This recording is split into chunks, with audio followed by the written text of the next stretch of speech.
संगम युग में जब पक्का बाबा को याद करते हैं, हाँ जी, तो रामकृष्ण आत्माओं के साथ साथ आते हैं ना। हाँ जी, जो पक्का बाबा को याद करते हैं, माना हाँ। जितना टीका याद करते हैं, हाँ। उतना रामकृष्ण आत्माओं के साथ साथ आता है 84 जन्मों में। पक्का याद माने क्या? पालथी मार के बैठ जाते हैं? पक्का याद माने क्या? श्रीमत को पूरा फॉलो कर। श्वासोश्वास याद। ये श्वासोश्वास याद कौन करेंगे? जो पालथी मार के बैठ जाएंगे वो याद करेंगे,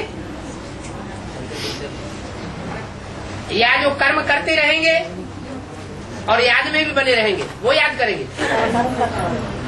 जिन्हें कर्म करते याद आती रहेगी वो पक्का याद करेंगे, या जो पालथी मार के बैठ जाएंगे वो याद करेंगे? तो जो हड्डी हड्डी सेवा में गला देते हैं, क्या हड्डी हड्डी सेवा में गला देते हैं, जो बोला है योगियों के लिए 4 घंटे की नींद काफी है, माने 4 घंटे नींद करते हैं और बाकी सब ईश्वरीय सेवा में लगा देते हैं। तन भी लगाते, धन भी लगाते, मन भी लगाते। उन सर्वसे उन बच्चों को कौन याद करता है? बाप याद करता है।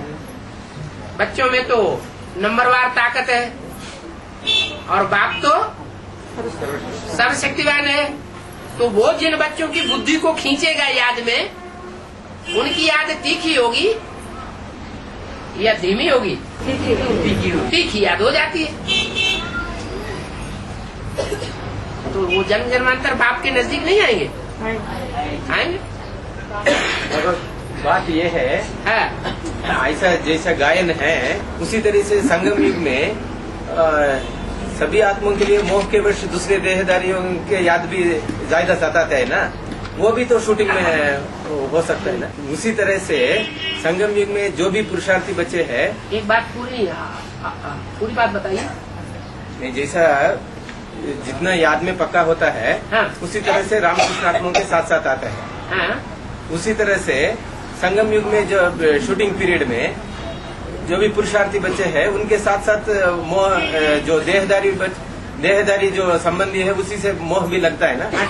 तो उनका भी याद ज्यादा आने लगता है। हाँ? तो वो कैसा 84 जन्म उनके साथ शूटिंग हो रही? जो जिसको याद कर रहा है शूटिंग पीरियड में, हाँ। उसकी शूटिंग किसके साथ हो रही है? उसी के साथ शूटिंग हो रही है।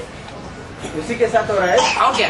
84 जन्म में माना उसी के साथ संबंध रहेगा। अगर कोई ऐसा है जो किसी देहधारी को याद कर रहा है, बाबा को उतना याद नहीं कर रहा है, और सारा संगम युग उस देहधारी की ही उसको ज्यादा याद है, तो उसके ज्यादा से ज्यादा जन्म किसके साथ होंगे? उसी देहधारी के साथ होंगे। लेकिन वो देहधारी शिव बाबा को भी याद करेंगे तो नहीं होंगे। दोनों तरफ से पार्ट बजाना चाहिए। एक तरफ से कनेक्शन हो, दूसरी तरफ से कनेक्शन बिल्कुल ना हो, तो दोनों हाथों से ताली नहीं बजी। समय याद की बदले ज्ञान की तरफ से याद आता है। याद की तरफ में तेज कम है, ज्ञान की तरफ से याद ज्यादा है, तो तब क्या हाल होगा? सेकेंडरी याद हो गई, फर्स्ट क्लास याद नहीं है। हाँ। जहाँ मनन चिंतन मंथन बुद्धि में चल रहा है, ज्ञान बुद्धि में चल रहा है, हाँ। वो फर्स्ट क्लास याद नहीं है। किसी को याद किया जाता है तो उसका रूप याद आता है। वो रूप जिस स्थान में है, जिस व्यक्ति में समाया हुआ है, वो याद आता है। व्यक्ति भी याद आएगा, स्थान भी याद आएगा, वो भी याद आएगा।